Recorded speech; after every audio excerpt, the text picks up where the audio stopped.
कह रहे हैं, वो आपको सुनवाते हैं। देश के प्रधानमंत्री के नाते ऐसा बेदाग नेतृत्व अगर किसी को मिला है, किसी देश को मिला है, तो भारत को मिला है। ये भारत को मिला है ऐसा बेदाग नेतृत्व। और इसलिए मित्रों, मेरे सैनिक भाइयों, आज पूरा देश उनके साथ खड़ा है। धारा 370 का मसला होगा, अगर 370 समाप्त करने का काम किया, एक विघटनकारी धारा जो देश को विभाजित करती थी, ऐसी धारा को समाप्त करने का नरेंद्र भाई मोदी ने देश की जनता से अगर वादा किया तो उसको निभाने का भी काम किया है। चाहे राम जन्मभूमि पर भगवान राम के भव्य मंदिर के निर्माण का सवाल होगा, काशी विश्वनाथ को कॉरिडोर को डेवलपमेंट की बात होगी, आज तमाम काम माननीय प्रधानमंत्री जी ने देश की जनता से जो वायदे किए, एक एक वायदे को पूरा करने का काम कर रहे हैं। अब हम इस बार हमने आह्वान किया कि 400 पार चाहिए और 400 पार से चाहिए, और साथ में कहा कि इस बार का जो मतदान होगा वो विकसित भारत के लिए होगा। विकसित भारत की बात है, $5 ट्रिलियन की भारत की अर्थव्यवस्था, ये उन्होंने लक्ष्य रखा था कि 2030-31 तक हम भारत को $5 ट्रिलियन की अर्थव्यवस्था बनाएंगे। लेकिन भयंकर कोरोना का बीच में कालखंड आया। हम सब जानते हैं कि सारे उद्योग ठप पड़ गए, हम अपने घरों में कैद हो गए, स्कूल कॉलेज बंद हो गए, ट्रैफिक बंद हो गया। ऐसे समय में उन्होंने देश की जनता का मार्गदर्शन किया और कहा कि आपदा को अवसर में बदलने का मौका है, आपदा को अवसर में बदलने का मौका है। और वोकल फॉर लोकल का स्लोगन दिया, वोकल फॉर लोकल का नारा दिया कि आप स्थानीय उत्पादों को बढ़ावा दें, स्थानीय उत्पादों के उपयोग को बढ़ावा दें।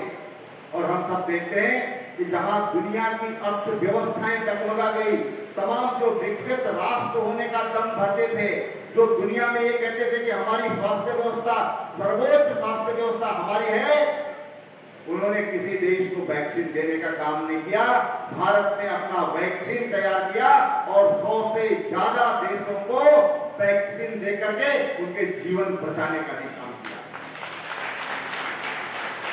ऐसे कोई विश्व नेता नहीं बन जाता, ऐसे कोई विश्व में प्रथम लोकप्रिय नेता नहीं बन जाता। जब दुनिया के लिए कोई करेगा तो तब बनता है, और दुनिया उनको स्वीकार करती है। और उन्होंने कहा सबका साथ, सबका विकास, सबका विश्वास और सबके प्रयास से हम भारत को विकसित भारत के रूप में हमको भारत को बनाना है। जो 2020-31 की बात थी कि $5 ट्रिलियन की अर्थव्यवस्था होगी, भारत आज दुनिया की सबसे तेजी हुई अर्थव्यवस्था है।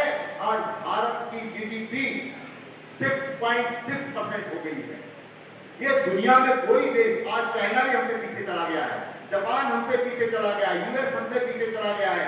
तमाम दुनिया की अर्थव्यवस्थाएं जब ध्वस्त हो गई, भारत बहुत तेजी से अपनी अर्थव्यवस्था का विकास कर रहा है। और आज दुनिया के अर्थशास्त्री कहने लगे हैं कि भारत को 2030 की इंतजारी नहीं करनी पड़ेगी, 2027-28 तक भारत $5 ट्रिलियन की अर्थव्यवस्था बन जाएगा। आज ये दुनिया के अर्थशास्त्री कहते हैं। और से माननीय प्रधानमंत्री जी ने कहा 2047 का भारत, उस विजन को लेकर हम काम कर रहे हैं। और 2047 का भारत यानी कि देश की आजादी के जब 100 साल होंगे, तब भारत दुनिया की सबसे बड़ी आर्थिक शक्ति होगी। भारत दुनिया का सबसे बड़ा और भारत दुनिया का फिर सिरमौर बनेगा भारत। ये माननीय प्रधानमंत्री जी ने ये वायदा देश की जनता के साथ किया। और ये सौभाग्य है, ये सौभाग्य है कि हमारे आने वाली जनरेशन को इन तमाम जिन कष्टों को हमने झेला, जिन तकलीफों को हमने झेला, आने वाली जनरेशन को वो तकलीफें नहीं झेलनी होंगी। वो एक अलग वातावरण में बड़े होंगे, अलग वातावरण में बनेंगे। और हम तो देख सके न देख सके, लेकिन हमारी आने वाली पीढ़ी, हमारे बच्चे उस भारत को देखेंगे जो भारत फिर दुनिया का सिरमौर होगा। उसके लिए आप सबको मतदान करना है। जहाँ तक सैनिकों के सम्मान की बात है, सैनिकों के लिए काम करने की बात है, वाराणसी का वायदा किया था। मुझे याद है हरियाणा में सैनिक सम्मेलन हुआ था, तब वो गुजरात के मुख्यमंत्री थे, कंपेनर कमेटी के चीफ थे। और उस समय जो बजट बताया गया था बहुत कम बताया गया था, बहुत कम बजट बताया गया उससे कई गुना बजट इस पर लगा। लेकिन एक अपने सैनिकों से वायदा कर दिया तो हमारे प्रधानमंत्री पीछे नहीं हटे। ये हमारे प्रधानमंत्री जी की खासियत है, तमाम व्यवस्थाएं करके और बिल्कुल जहां अर्थव्यवस्था 2014 की 11वें नंबर पर भारत था, उसको आगे भी बढ़ाना था।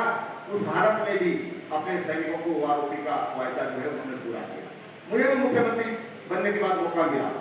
सबसे पहले 2018 में, जब 17-18 में मैंने अपने सैनिकों के, शहीद सैनिकों के बच्चों के लिए, उनके आश्रितों के लिए और पैरामिलिट्री फोर्सेस के जो सैनिक हैं उनके आश्रितों के लिए अगर कोई शहीद होता है तो उनके बच्चों को सरकारी नौकरी देने की गारंटी ये हमने दी है, उत्तराखंड ने दी। ये आपके सैनिक पुत्र को ये मौका मिला, मुझे सौभाग्य मिला सब करने का। माननीय प्रधानमंत्री जी ने देहरादून की एक सभा में कहा कि उत्तराखंड केवल 4 धाम नहीं, उत्तराखंड में एक पंचम धाम है। उन्होंने कहा पंचम धाम ये सैन्य धाम है, सैनिकों की भूमि है, वीरों की भूमि है।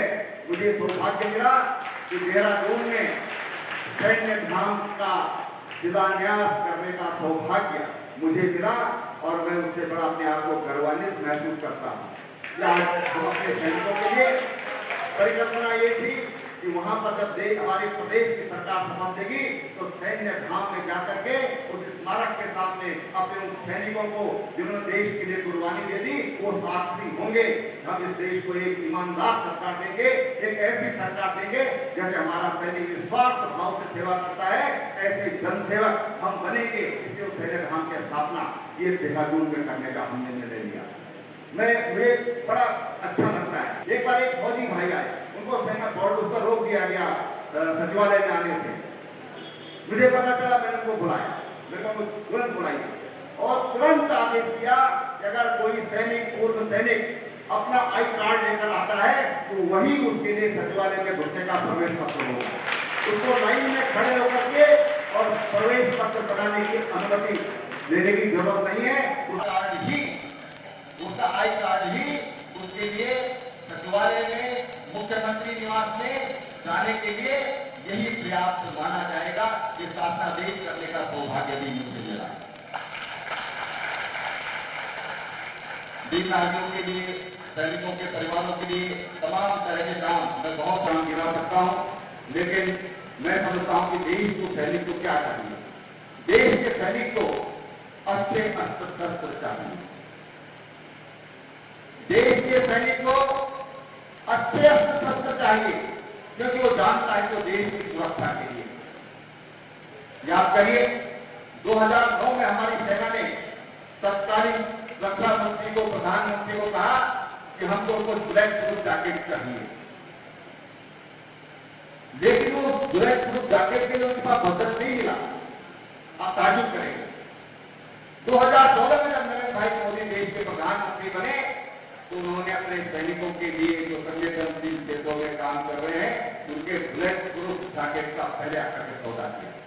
काम इसने क्या किया, जरा गूगल पे सर्च करिए, सेना का जूता गूगल पे सर्च करिए। 2200 रुपए का सेना का जूता लेते थे जयपुर से, ठेका दे दिया इटली की कंपनी को। इटली की कंपनी उसके मुहर लगा दी थी और हमारी सेना को 25,000 रुपए में सप्लाई करती थी। ये काम किया है सबने। वो सेना के प्रति कितने जवाबदेह हैं, सेना के प्रति कितने संवेदनशील हैं, आप जरा गूगल में सर्च करिए, अभी करिए। 2200 रुपए का जूता इटली गया, इटली से ठप्पा लगा और हमारी सेना को 25,000 रुपए में सप्लाई हुआ। मनोहर पर्रिकर जब देश के रक्षा मंत्री बने वो एक बड़े टेक्नोक्रेट भी थे, आईएएस थे। उन्हें कहा इस जूते में है क्या, 25,000 बनेगा, जब देखो तो इसका ऑपरेशन करके देखता हूं। फिर पता किया कि जूता आता कहां पे है, सप्लाई कहां पे होता है, तो पता चला बिकॉज 23,000 रुपए हमारे जूते था।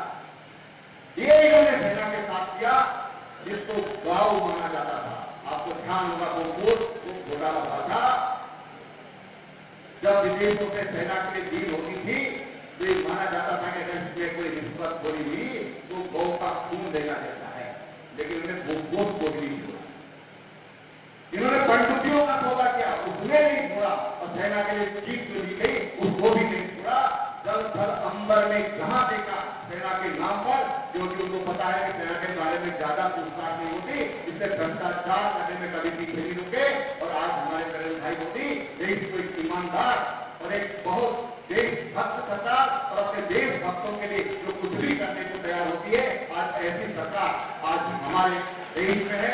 आप सबसे कहना चाहूंगा, मैं तमाम सैनिक भाइयों से कहना चाहूंगा कि आप 15-20 दिन मान लो कि हम फिर बॉर्डर पर चलेंगे और जो हमारी बहनें जो सैनिक परिवारों में ये लाम पर चल गई, लाम जनता है, लाम यानी सीमा पर युद्ध में 15-20 दिन की लड़ाई है।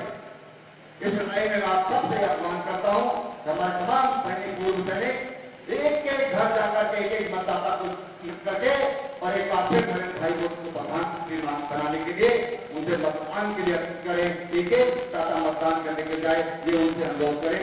इतना मुझे आप सबसे अनुरोध करना है। मैं आपका सेवक बन करके और संसद में जाऊंगा, कोई कमी क्षेत्र के विकास के लिए रखूंगा, ये मैं आपसे वादा करता हूँ। बहुत बहुत धन्यवाद। भारत माता की। मैं हमारी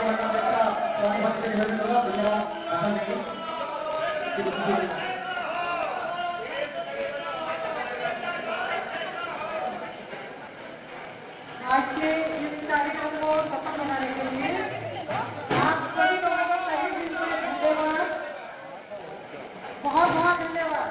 थैंक यू।